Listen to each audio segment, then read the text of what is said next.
Dans l'actualité de ce lundi, affaire des faux billets de banque impliquant Thione Seck, le chanteur devra garder ses nerfs solides. Le procès en appel est renvoyé au 23 mars. Après un pourvoi en cassation, ses avocats plaident le sursis. On vous explique tout dans un instant. Trafic de faux médicaments à Tivaouane, le service de l'hygiène de la sous-brigade a mis hors d'état de nuire 6 tonnes de faux médicaments. Les détails dans un instant. Visite officielle du président Macky Sall en République islamique de Mauritanie. Les pêcheurs de Guet-Ndar fondent leur espoir sur le chef de l'État pour une augmentation de la dotation des licences de pêche par la Mauritanie. Visite qui intervient après les événements du 4 février à Guet-Ndar. Nous serons en direct avec notre équipe là-bas, à Nouakchott. Autre visite remarquée au Sénégal, celle du secrétaire d'État américain. D'importants contrats ont été signés lors de ce séjour. Comment le Sénégal pourra tirer profit de cette convoitise des grands de ce monde? La découverte pétro-gazière est-elle pour quelque chose? Reportage à suivre. En sport, football, Coupe arabe des nations, les Lions de moins de 20 ans invités entrent en lice ce mardi contre les Émirats arabes unis. Début de compétition sans le sélectionneur Youssoupha Dabo resté à Dakar. On vous explique pourquoi dans ce journal.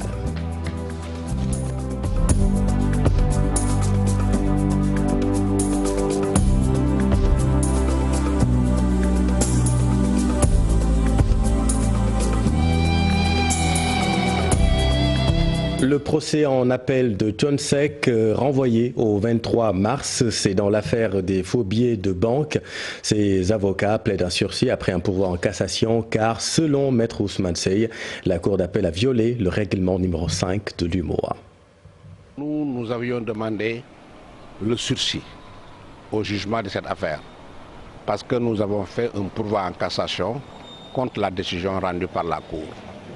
Ensuite, nous avons contesté le pouvoir d'évocation de la Cour d'appel parce que nous avons estimé que le premier juge n'a pas statué sur le fond, sur les faits, mais a annulé pour irrégularité de la procédure.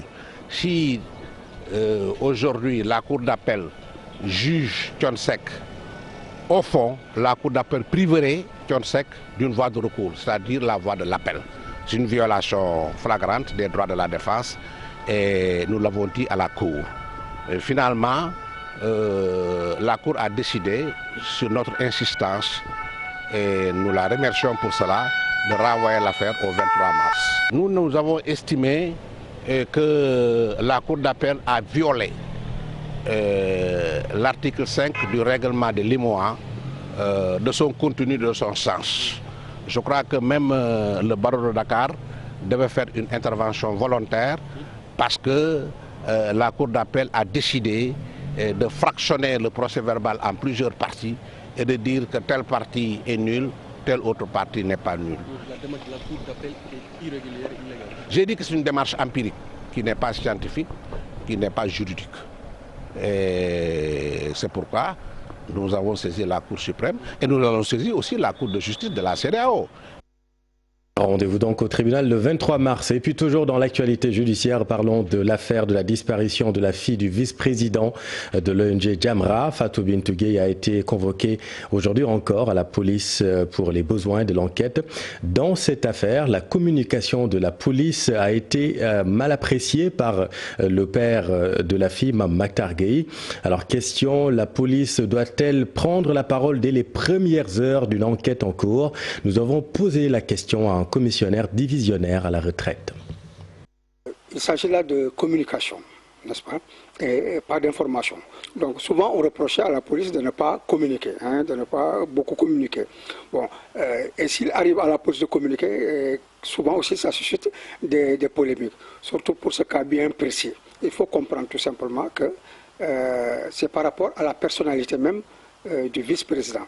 C'est quelqu'un qui, depuis de tout temps, a mené un combat contre la dépravation des mœurs, pour la restauration des valeurs sociétales et morales de nos sociétés. Et je profite de l'occasion vraiment pour l'en féliciter très vivement. Le droit à l'information, c'est un droit constitutionnel qui est reconnu, n'est-ce pas? Donc les populations doivent être informées de ce que fait la police, de ce que fait la gendarmerie, l'armée. Ces gens-là, ils portent leurs uniformes sur la base de nos cotisations, nous en tant que contribuables. Ils sont payés sur la base des cotisations que nous faisons, que nous donnons, nos impôts que nous payons, n'est-ce pas, en tant que contribuables. Donc ils sont en train train de rendre un service public. S'ils font du bon travail, mais on les apprécie positivement et on les félicite. Mais s'ils font également, disons, un travail qui ne nous donne pas satisfaction, nous avons également le droit, effectivement, de nous en plaindre. Hein, parce qu'ils sont là pour nous. Bon, par rapport à la police, que je sache, l'enquête n'est pas bouclée. L'enquête est en cours. Dès l'instant que l'enquête est en cours, je crois qu'aussi au niveau de la police, les gens devraient avoir un peu de retenue, ne pas entrer dans certains détails. Et puis suite au licenciement du chef du bureau de Dakar de la BBC et les difficultés à l'APS, le Synpics annonce 3 plaintes dans le dossier APS. Le secrétaire général regrette la précipitation, selon lui, de la prise de décision concernant la BBC. Là également, le syndicat porte plainte pour entrave à la liberté du travail. Le Synpics était en conférence de presse aujourd'hui pour se prononcer sur l'actualité des médias. Compte rendu, Maïmouna Ndiaye et Mohamed Djaïk. Affaire de l'agence de presse sénégalaise, le secrétaire général du Synpics annonce 3 plaintes pour calomnie, diffamation et entrave à la liberté du travail. Au regard de cette volonté manifeste de fouler aux pieds les lois et règlements de ce pays, au regard de cette volonté manifeste de snobber la justice et donc de ne même pas donner du crédit à la gendarmerie nationale, au regard de toutes ces questions, j'ai décidé avec mon avocat, maître Mohamed Bamba Sissé, que vous connaissez certainement, de lui servir moi personnellement une plainte pour diffamation, une plainte pour calomnie et une plainte pour entrave à la liberté du travail. Je vous rappelle que maître Ciré Clédor Ly, qui est aussi l'avocat des 2 femmes en question, Mme Yafatou Ndiaye et Fatou Diop, a introduit aussi une plainte pour diffamation contre M. Fall, directeur de l'agence de presse sénégalaise. Concernant le licenciement de Jacques Matan à la BBC, le bureau exécutif national du Synpics se dit troublé et parle d'une cabale. Nous sommes convaincus que c'est un plan machiavélique qui a été mis en place pour, dégager le secrétaire général du syndicat, la tête brûlée, et à partir de là, avoir des coups de franche pour pouvoir dérouler. Nous disons que c'est inacceptable. C'est pourquoi, en rapport avec la section Synpics de la BBC, des actions sont en train d'être menées. La première de ces actions, c'est que, avec maître Ciré Clédor Ly, nous allons poursuivre la BBC. Autre point abordé, le nouveau code de la presse qui tarde à être appliqué. Aujourd'hui, la balle est dans le camp du ministre, à qui le président avait d'ailleurs donné, rappelez-vous, le 1er mai dernier, le président avait donc demandé au ministre de tout faire pour que cette question soit réglée dans les meilleurs délais. Nous espérons, si Dieu nous prête vie, qu'avant le 1er mai de 2020, c'est-à-dire 1 an avant, 1 an après, nous espérons que la question sera définitivement réglée. Le syndicat des professionnels de l'information et de la communication du Sénégal donne rendez-vous à l'opinion dans les prochains jours pour parler de tous ces abus dont sont victimes les journalistes dans les rédactions. Merci Maïmouna. Dans un tout autre registre, saisie de faux médicaments à Tivaouane, 6 tonnes de faux médicaments saisis par le service de l'hygiène de la sous-brigade. Une belle prise saluée par les autorités religieuses de la ville de Tivaouane, où nous retrouvons notre équipe Cheikh Anta Diop et Seydou Latir. La sous-brigade d'hygiène de Tivaouane est en croisade contre les commerçants véreux. Des agents du service d'hygiène ont fait le tour des différents marchés de la cité religieuse pour opérer des saisies importantes de produits alimentaires impropres à la consommation et des médicaments contrefaits. Le chef de la brigade régionale de l'hygiène de Thiès est venu s'enquérir de la situation. C'est une façon aussi de les féliciter par rapport à la quantité de denrées alimentaires qu'ils ont retirées de la vente. C'est à peu près 6 tonnes pour une valeur de près de 3 millions de francs CFA. Donc vous avez vu que la composition de ces denrées alimentaires sont assez diverses. C'est des boissons, c'est des sucreries, donc c'est de l'huile. Il y a toute une gamme de produits qui a été, et même des médicaments dilets qui ont été saisis par cette sous-brigade. Une campagne est ainsi lancée à Tivaouane dans le cadre du programme Zéro déchet, mais surtout inculquer aux populations de Tivaouane des notions de prévention. Le concept de zéro déchet. Cette visite aussi me permet en réalité d'inciter cette brigade à apporter leur contribution par rapport à ces 2 notions. Donc, mais aussi on vulgarise ce qu'on appelle les précautions contact. C'est très simple, c'est le fait de se se laver les mains à l'eau et au savon, à ce que le Sénégal reste toujours indemne de cette maladie. Pour le chef de la brigade régionale de l'hygiène de Thiès, ces agents sont super motivés. Il s'est félicité de la démarche de la sous-brigade de Tivaouane pour s'inscrire résolument dans cette action de grande envergure. Merci, cher Ranta. Le chef de l'État, Macky Sall, a quitté Dakar pour une visite officielle en République islamique de Mauritanie. Selon le palais, cette visite s'inscrit dans le cadre des relations d'amitié cordiale et de coopération multiforme entre les deux pays. Après les événements du 4 février à Saint-Louis et les 400 licences de pêche attribuées aux acteurs, ces derniers fondent beaucoup d'espoir sur la visite du président Macky Sall pour une augmentation de la dotation de licences de pêche octroyée et un climat apaisé surtout entre pêcheurs et gardes-côtes, suivant ce micro-trottoir réalisé par notre équipe à Saint-Louis. La pêche, c'est notre métier. Les licences de pêche sont très importantes et obligatoires pour nous. On doit privilégier la communication entre les deux pays pour lever tout équivoque. Le manque ou l'absence de licence cause beaucoup de conflits entre les deux pays. Nous aussi, à notre niveau, on doit respecter les lois mauritaniennes. On ne peut pas à chaque fois demander des faveurs et ensuite enfreindre les règles. Je lance un appel à la population de Guet-Ndar de bien considérer ces licences.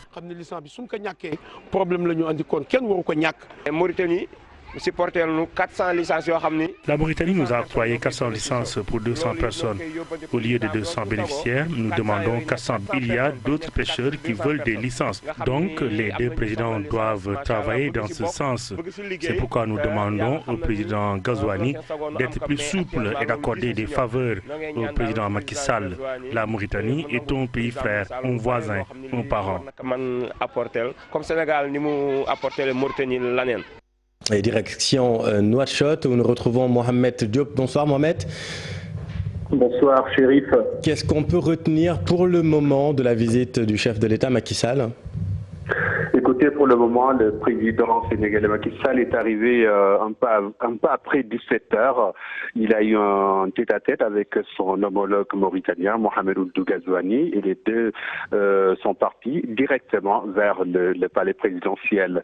Et évidemment, il y avait une foule de Sénégalais qui les attendait précisément au carrefour Émirat, c'est-à-dire l'allée qui mène devant l'ambassade du Sénégal pour continuer vers le palais présidentiel. Et qu'est-ce que vous pouvez nous dire pour le moment, Mohamed? Il y aurait des Sénégalais, des pêcheurs sénégalais qui ont été encore arrêtés hier par des gardes-côtes? Oui, c'était ce week-end. Il y a 3 ou 4 pêcheurs sénégalais qui ont été donc arrêtés, sont toujours en état d'ailleurs d'arrestation et 2 de leurs pirogues arraisonnées en même temps. Ils devaient être déférés devant le parquet aujourd'hui même, mais le déferment a été reporté. Donc ça veut dire que cette visite de Macky Sall, il y aura cette question des licences de pêche. Vous l'avez rappelé tout à l'heure en parlant des événements à Saint-Louis. Oui. Ici, les pêcheurs font vraiment un grand espoir sur ces licences de pêche. Et éventuellement, il y a le dossier donc du pétrole, du gaz plutôt, qui sera exploité entre les deux pays. Et probablement l'évolution de la situation en Guinée-Bissau. Très bien, merci beaucoup Mohamed. Vous suivez tout cela pour nous, le président Macky Sall qui est attendu à Dakar demain mardi. Autre visite très commentée au Sénégal, celle de Mike Pompeo. La visite du secrétaire d'État américain est fructueuse pour le Sénégal. Selon les autorités, beaucoup de contrats sont signés lors de ce séjour. Comment comprendre ce retour en force des États-Unis et comment le Sénégal peut tirer profit de cette convoitise des grands de ce monde? Élément de réponse, Pape Farning, Ababacar Camara.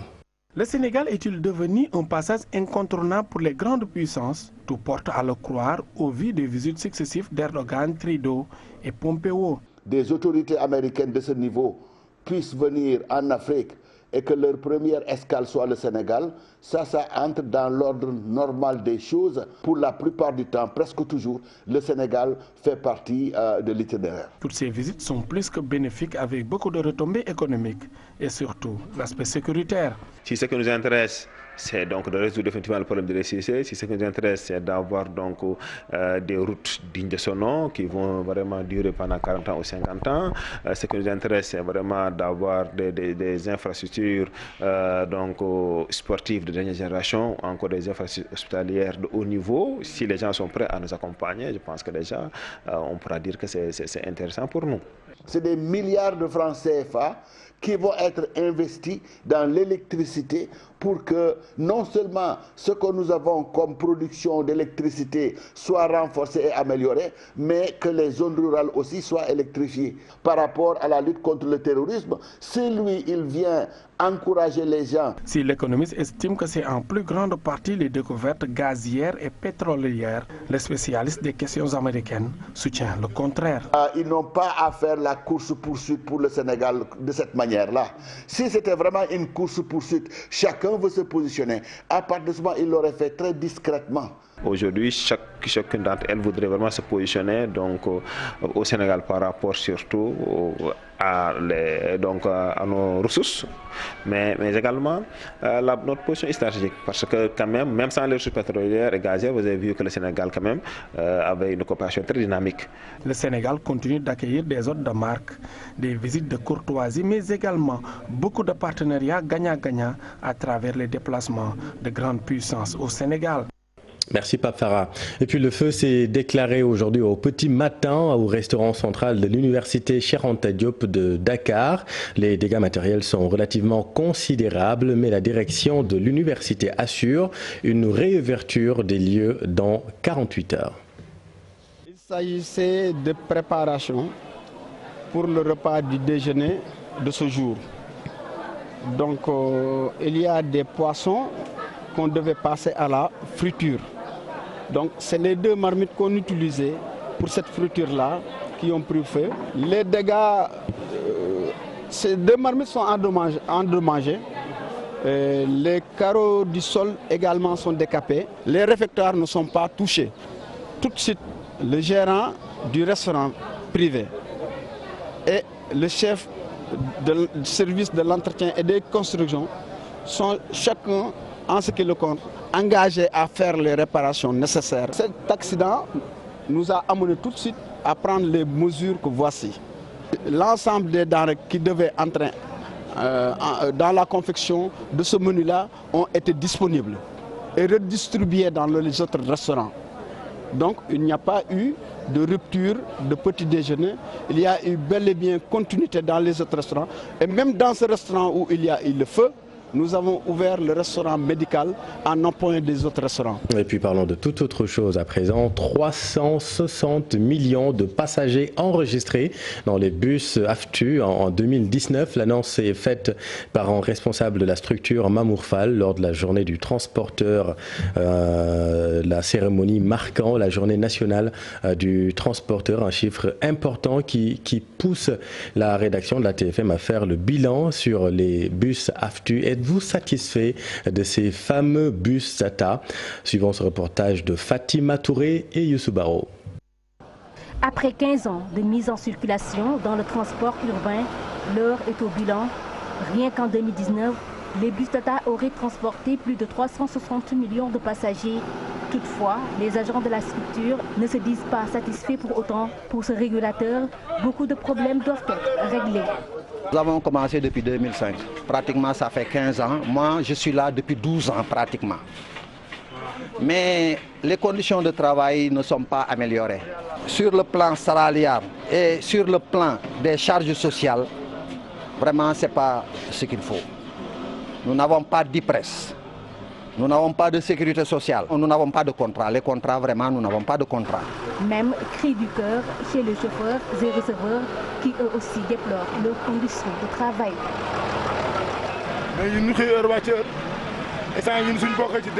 Nous avons beaucoup de problèmes. Les agents n'ont pas de contrat. Les salaires, n'en parlons pas. À cela s'ajoutent des horaires de travail trop chargés. Vous pouvez voir un chauffeur faire 3 ou 4 voyages par jour.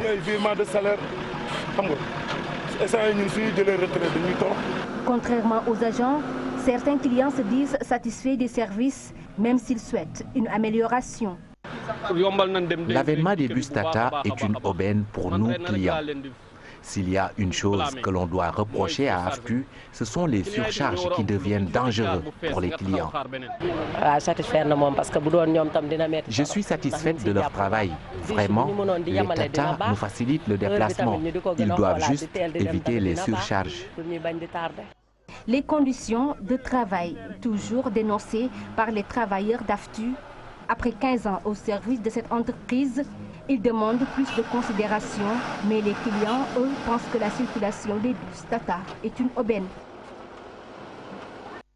Merci Fatima. Alors maintenant, dans le nord, à Gandiol, les femmes se sont réunies autour d'un mouvement dénommé les calebasses de l'émergence, une manière de faire face aux conditions difficiles auxquelles elles font face. Ces femmes s'activent dans le domaine de l'élevage, de la pêche et de l'agriculture. Toutefois, elles réclament le soutien de l'État pour la construction d'un centre de santé pour faire face aux nombreuses maladies dans la zone. Ousseynou Diop, Habib Seck. Les femmes des 32 villages de la commune de Gandiol, réunies autour du mouvement Les Calebasses de l'émergence, ont tenu leur assemblée générale. Devant les autorités départementales, elles n'ont pas manqué d'interpeller les responsables locaux sur les problèmes de la zone, notamment le manque d'infrastructures. Nous voulons participer à l'économie du pays, mais nous n'avons aucune infrastructure. Les femmes n'ont aucun soutien de la part de l'autorité locale. Le maire n'a rien fait dans ce sens. Il y a le maraîchage, mais nous n'avons pas les moyens. Nous invitons l'État à nous soutenir comme le fait actuellement notre ami Aska. Dans le Gandiolais, les femmes s'activent dans le domaine de l'élevage, de la pêche et de l'agriculture. Elles réclament le soutien de l'État pour la construction d'un centre de santé pour faire face aux nombreuses maladies dans la zone. Pour aller d'un village à un autre, il faut faire plusieurs kilomètres. Ici, nous voulons un poste de santé pour soigner nos malades. Comme vous le savez, nous récoltons le sel et il y a beaucoup de maladies. Les femmes participent activement à l'économie du département de Saint-Louis, mais elles n'ont reçu aucun soutien de la part du maire. Pour résoudre le problème des femmes de la commune de Gandiol, particulièrement dans les 32 villages où le mouvement s'est implanté, les femmes ont investi Aska pour les prochaines locales. Elles ont aussi interpellé le chef de l'État Macky Sall sur l'urgence d'offrir aux femmes des financements pour booster l'économie locale. Merci Ousseynou. Retour à Dakar. Vous l'avez peut-être vécu ou vous l'avez sans doute remarqué, la violence en milieu scolaire. Les rapports sont de plus en plus heurtés entre élèves et enseignants. Dans la banlieue de Dakar, enseignants et parents d'élèves unissent leurs efforts pour juguler le phénomène. Reportage Salif Sow, Asmalik Diop. Les relations parfois heurtées entre élèves et enseignants, les parents ont un rôle à jouer, renseignent les dirigeants de ce lycée de Guédiawaye. Conscientiser les gens, mener davantage des actions citoyennes, que les gens soient beaucoup plus conscients, que chacun sache que l'autre c'est son prochain et qu'il fasse tout pour l'aider. Dans ce sens, il y aura la paix partout. Plus de respect, plus de considération, les maîtres mots du président des parents d'élèves du lycée de Pikine. Diggante professeur ak élève di jàppante loolu lu ñu naqari la mais ñun dañ naan du ci professeur yi dañ naan ñun waajur yi ñoo yar bi ñu yar sunu njaboot moo des. danañ gën a soppi doxaleen ñeneen parents yi dafa am ñoo xam ne mel ni ñu ne Bamba Dieng peut-être man sama doom fu mu nekk dama koy gëstu. L'habillement indécent des jeunes filles à l'école et l'usage du chanvre indien dans le moyen secondaire aussi préoccupe la société.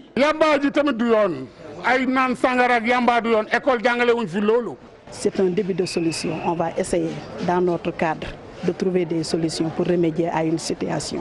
Parce qu'entre élèves et professeurs, je crois que ça doit être une certaine cordialité. Je crois qu'à partir d'aujourd'hui, c'est une série de manifestations citoyennes que l'on doit mener pour essayer d'éradiquer ce fléau. Une journée de don du sang a été organisée au CM ex-Canada de Guédiawaye. Merci Salif. 30 experts internationaux se chargent du plan directeur d'urbanisme, un programme de planification urbaine qui vise à structurer le plan d'occupation des sols et l'organisation de la vie urbaine dans la région de Dakar. Le programme est soutenu par le Japon, suivant là-dessus le ministre Abdoul Karim Fofana. Avec une densité de la population qui s'augmente de jour en jour, donc il était nécessaire de le faire de façon récurrente, mais aussi de façon planifiée, l'organisation de l'espace dans toute cette région. Tous ces aspects-là doivent être pris en charge et planifiés de façon à éviter que les populations s'installent dans des zones où il ne faut pas, ou bien aussi que dans notre planification urbaine, qu'on oublie des activités très importantes. Par exemple, on parle beaucoup de reforestation, il faut laisser de la place à la ville, à la vie, mais il faut laisser de la place à la nature, il faut laisser de la place aussi aux activités économiques, aux activités artisanales. Donc dans une région, on organise l'occupation spatiale, la spécialisation des localités. Il y a des infrastructures qu'on ne peut avoir qu'à l'échelle d'une région, par exemple. Le Japon vient accompagner le Sénégal dans cet exercice très important qui a duré 18 mois avec un accompagnement technique et financier du Japon.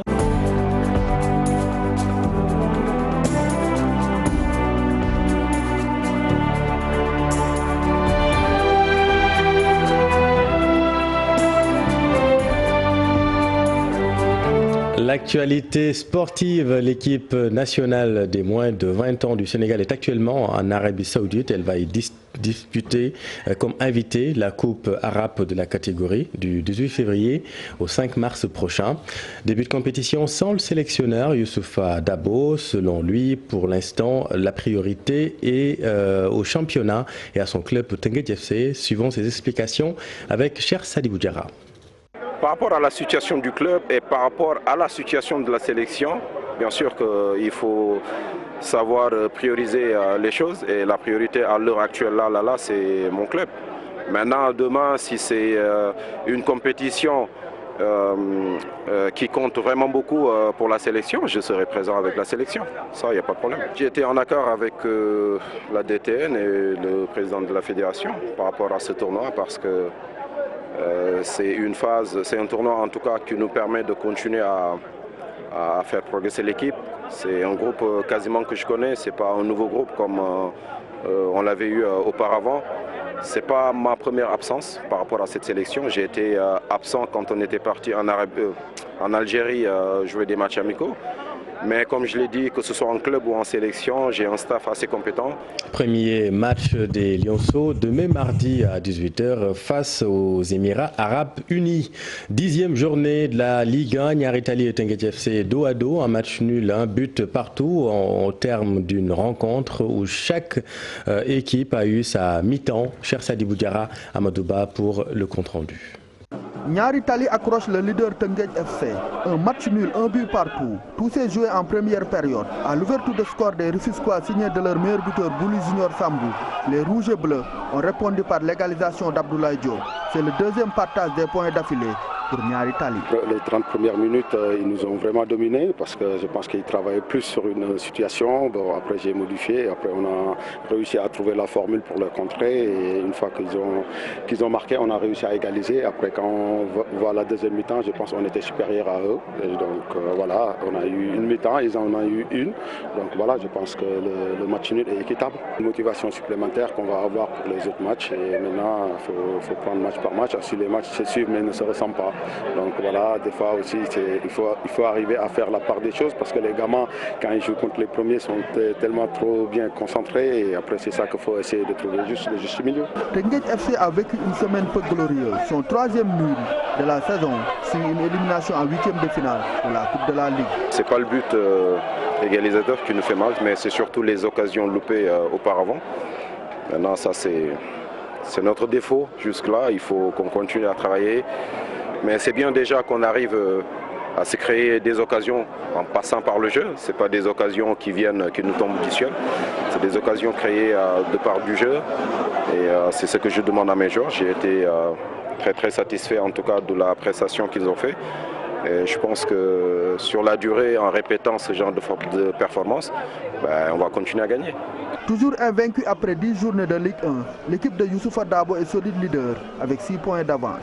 Niary Tally au ventre mou du classement s'éloigne de 2 points de la zone rouge. Et vous l'avez dit, cher Sadibou, Teungueth FC accroché par Niary Tally, Ndiambour et AS Douanes qui gagnent à l'extérieur. Génération Foot lanterne rouge au classement après une nouvelle défaite à domicile. Les grands enseignements de cette journée avec Ibrahima Kane. Génération Foot qui perd le duel des académiciens. Jaraaf et Casa Sport surpris à domicile, les faits saillants de la 10e journée de Ligue 1. Champions en titre, les Grenats de Denis Biram Ndao sont maintenant derniers du classement suite à leur revers devant Dakar Sacré-Cœur 2-1. Dakar Sacré-Cœur, de nouveau dans une bonne passe, garde sa place de dauphin à 6 points du leader Teungueth FC. Les Rufisquois, au ralenti, se sont contentés d'un match nul, un but partout face à Niary Tally. L'AS Douanes complète le podium en ramenant un succès 1-0 du stade Aline Sitoé Diatta face au Casa Sport. Le club fagnon de la Casamance peine toujours à s'imposer chez lui. C'est le même sort pour le Jaraaf. Les Verts et Blancs ont courbé l'échine devant les Lougatois de Ndiambour qui enchaînent les matchs sans défaite, tout comme l'US Gorée, revenu de Thiès avec 1 point face aux Snaps, l'avant-dernier et roi des matchs nuls, 6 au total. Le match le plus prolifique de la journée a opposé Mbour Petite Côte et Diambar, un derby qui s'est soldé par 2 buts partout. L'AS Pikine de son côté ne gagne plus. À domicile, elle a concédé un match nul blanc devant Stade de Mbour. 13 buts ont été marqués au cours de cette 10e journée, ponctuée par 3 victoires obtenues par des équipes visiteuses et 4 partages de points. Merci Ibrahima, c'est la fin de cette édition. Merci de l'avoir suivi. L'info continue dans Soir d'Info. C'est à vous Aram, vous recevez Babacar Justin Ndiaye.